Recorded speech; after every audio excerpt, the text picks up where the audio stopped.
Iya saudara, kembali lagi bersama saya Siti Tania di Sapa Lampung. Kita masih berbicara soal kemahiran bahasa Inggris nih sama Clau dan juga Mas Yogi. Kalau kita melihat kan sekarang banyak banget ya di sosial media segala macam itu semuanya portal-portal berita internasional, bahkan kan ada isu-isu yang penting. Gimana kita mau paham kalau kita nggak paham bahasa Inggris gitu kan. Melihat saat ini memang bahasa Inggris adalah sesuatu yang sangat penting banget ya Mas. Aku pun begitu, teman-teman di luar pun begitu. Tapi Mas Yogi gimana sih Mas? Kalau misalnya teman-teman di luar sana bagi yang sudah punya minat dan keinginan namun masih susah nih cara untuk belajar bahasa Inggris, mereka mungkin ada yang keterbatasan ruang, terus Iya, waktu juga begitu kan.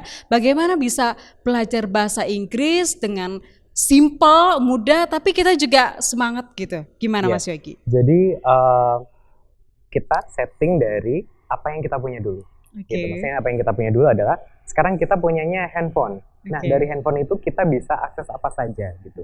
Jadi misalnya sekarang kita butuh akses untuk belajar, seperti Lala tadi bilang. Oh ya sudah, di YouTube itu banyak video. Kita cari target minggu ini, kita mau belajar kosakata tentang apa. Oke, berarti harus punya Ya, target dulu ya kita. betul. Dari target itu kita Oke. cari materialnya.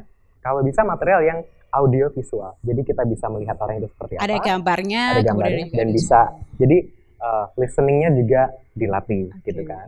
Setelah sudah punya target, nanti kita coba target berdasarkan minat kita. Hmm. Misalnya, mungkin Lala minatnya di film. Kalau mungkin saya minatnya di blogging, misalnya travel blogging. Berarti Oke. kita baca dari sesuatu yang kita sukai gitu. Suka. Jadi dari kosakata itu, karena orang ketika sudah menyukai satu topik, mau apapun itu yang berhubungan, pasti orang akan suka gitu. Jadi kosakatanya mulai dari yang kita hobi tadi Hmm. bertambah, baru kita tambah lagi targetnya, tambah lagi targetnya. Iya. Cuman kalau misalnya bahasa Inggris itu memang harus butuh teman untuk berkomunikasi kan. Oke, harus ada partner gitu ya. Betul. Nah, berarti kan kita harus berani untuk bilang ke orang-orang terdekat kita, saya mau Oke. belajar bahasa Inggris, ada nggak yang mau nemenin saya jadi partner speaking gitu. Karena ketika misalnya belajar sendiri, tetap aja mentok karena harus dipakai kan bahasa itu gitu. Jadi partnernya dari mana? Mungkin teman-teman sekelas, dari Oke. keluarga, atau mungkin orang tua dan anak dalam situasi tertentu. Kalau misalnya masih susah, berarti cari komunitas terdekat Bahasa dari Inggris. sana. Ada banyak cara artinya begitu Ada ya banyak Mas ya. cara, betul sekali. Oke, dan kalau untuk ini kan dalam sehari-hari Iya, memang kalau betul. bahasa Inggris yang dalam sehari-hari, Iya, percakapan dan lain-lain dengan bahasa Inggris yang kita gunakan untuk sebuah debat begitu ya, itu pasti kan memiliki perbedaan iya, begitu Mas betul. Yogi. Itu bagaimana kalau misalnya Mas Yogi bisa menjelaskan? Iya, membedakan. Jadi sebenarnya bahasa Inggris yang kita gunakan adalah konteksnya itu daily conversation istilahnya. Oke. Jadi di daily conversation itu targetnya sebenarnya yang bagian pertama adalah functionnya dulu. Functionnya dulu itu adalah yang penting kedua orang tersebut paham meskipun dengan kata-kata seminimal mungkin gitu. Jadi jangan dulu berpikir tentang tata bahasanya, grammarnya, tensesnya, jangan dulu. Function dulu gitu. Karena bagi orang Indonesia dan nanti ketika komunikasi di luar, ya sudah yang penting keduanya paham, Oke. ya udah jalan. Nah, sedangkan untuk konteks debat itu lebih ke konteks akademik. Jadi ranah kosakatanya memang spesial. Makanya yang harus kita baca kan majalah ekonomi atau mungkin koran internasional karena kosakatanya berbeda. Jadi kayak level yang lebih di atas dari Lebih di itu. atasnya lagi. Oke, Lala, kan ini banyak banget kejuaraan. Gimana sih kamu bisa diceritain gak sih satu momen yang gimana kamu harus mempersiapkan itu dari semuanya dari nol, kemudian sampai dengan di ruang debat begitu. Apa aja poin yang kamu persiapkan untuk bisa ya debat dengan teman-teman yang lain? Pertama aku tuh mempersiapkan mental, yang pasti aku harus mempersiapkan mental kalau aku mau ikut lomba. Oke. Mental apa, aku menanyakan pada diriku sendiri apakah aku siap. Ketika aku bilang aku siap, ya berarti aku siap juga menerima konsekuensinya. Ikut Mau apapun latihan, ya, konsekuensinya. ikut latihan, bahkan kalah sekalipun setelah latihan, ya aku udah harus siap dengan itu semua. Nah, latihan itu yang lumayan capek, kayak dari pagi sampai malam.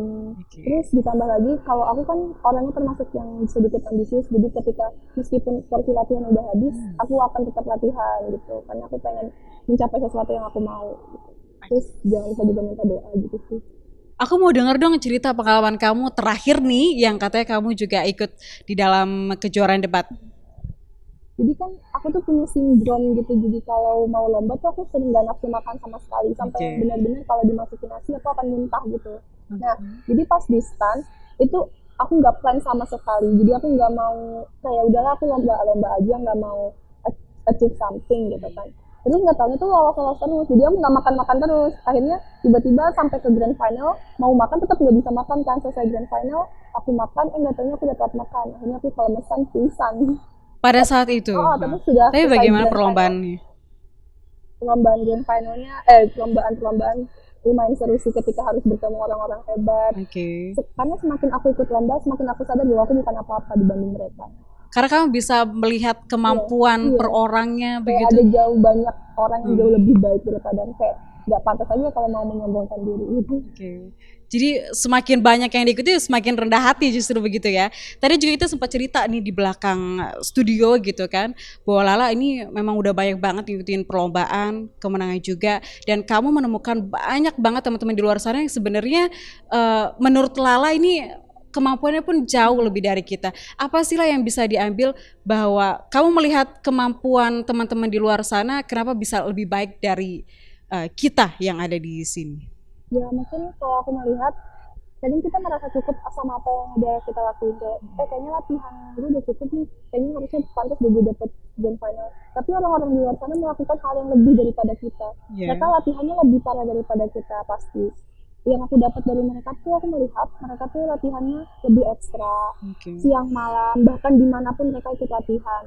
Mereka juga rela untuk mengeluarkan uang sendiri cuma buat ikut perlombaan di luar negeri dan sebagainya gitu. Dan mereka nggak sayang-sayang untuk itu ya? Mereka sayang, bahkan udah Kerja banyak keras.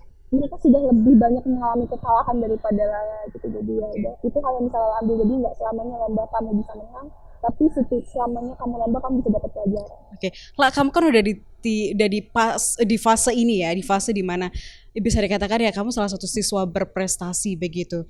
Apa kemudian yang bisa kamu berikan ke teman-teman, motivasi sama teman-teman bahwasannya proses ini memang nggak mudah, perlu kerja keras dan juga ya tetap rendah hati seperti sekarang.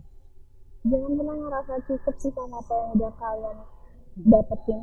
Waktu itu aku pernah bilang ke senior aku, Pak, kayaknya aku udah cukup deh sampai sini aja. Karena waktu itu sebenarnya jujur aku target aku ikut lomba karena aku pengen dapat beasiswa. Aku nggak mau menyusahkan orang tua. Hanya untuk dapat beasiswa, tapi ternyata bisa melampaui itu semua. Aku hanya untuk dapat beasiswa. Nah setelah aku dapat beasiswa, di situ aku sempat stuck, Kak. Aku bener-bener nggak mau debat lagi karena aku merasa udah cukup. Tapi kata senior aku bilang kalau target yang itu udah tercapai, ya buat setting baru, buat target baru. Buat target baru, luar biasa sekali Claudia. Kita akan sambung lagi Clau dan Mas Yogi, tetaplah di Sapa Lampung hari ini.